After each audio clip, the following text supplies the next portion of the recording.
Wellington is a large private asset manager based in Boston, Massachusetts. We invest assets in primarily public markets for clients around the globe.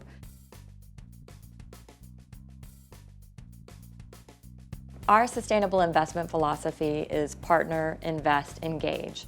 We partner with research institutions of all disciplines, trying to drive to a deeper understanding of the influence that are shaping our capital markets and our economy over time.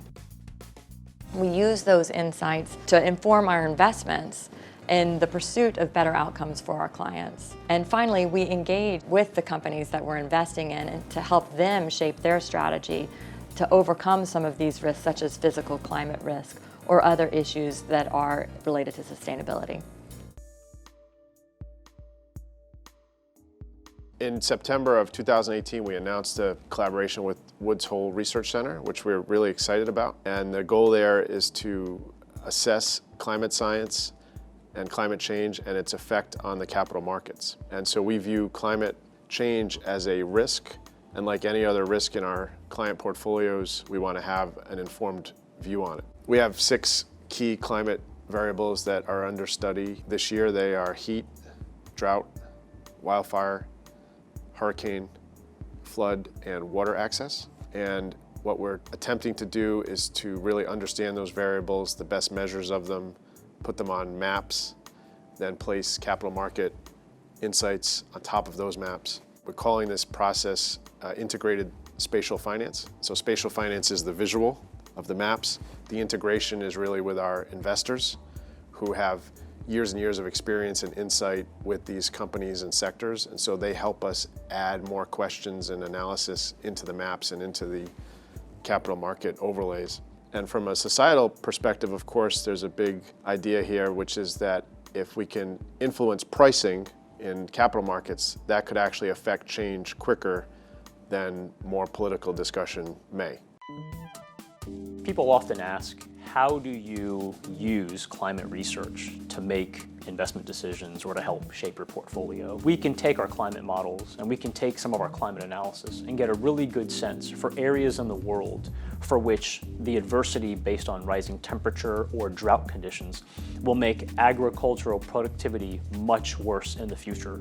And when you think about that problem in the context of a world where population is likely to continue to grow over the next several decades, it seems very evident that the world needs much more agriculture technology and improvement in things like crop production and agricultural yields.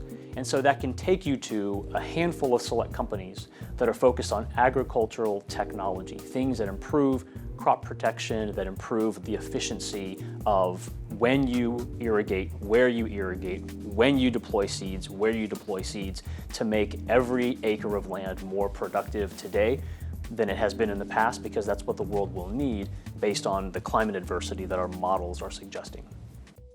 Our work with academia reinforces our support of SDG 17, Partnerships for the Goals, and specifically Target 16, to enhance partnerships to share knowledge, expertise, and resources to advance sustainable development.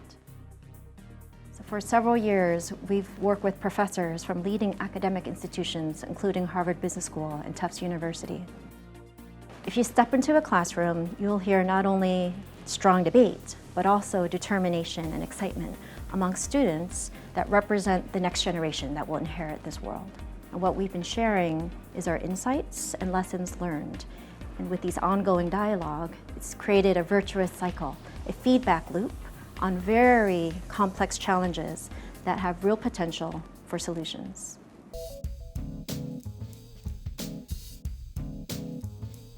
Impact investing is investing in companies that are identified as solving great world problems. No company is going to set out with its central function to be to solve poverty. That's not what companies do. But companies might be helping to bridge the digital divide or bringing more sustainable agriculture. And so in those ways, they support those great needs. And we've identified themes that companies actually can address toward those big problems of the world.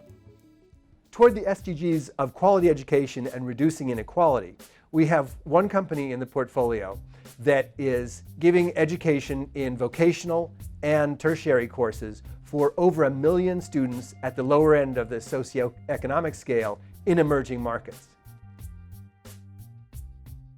Yet another company in our portfolio is a telecom company in Bangladesh.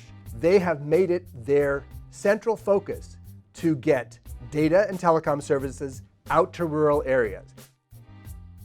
They empower women by making them what they call their village agents, who go to the village with the phone that they have and sell telecom services off their individual phone, and that's a small income for them, thereby reduces poverty for women, gives them a job, and brings the development opportunities that telecom access and data access bring to their villages. I think the asset management community has a couple of roles to play in advancing the SDGs.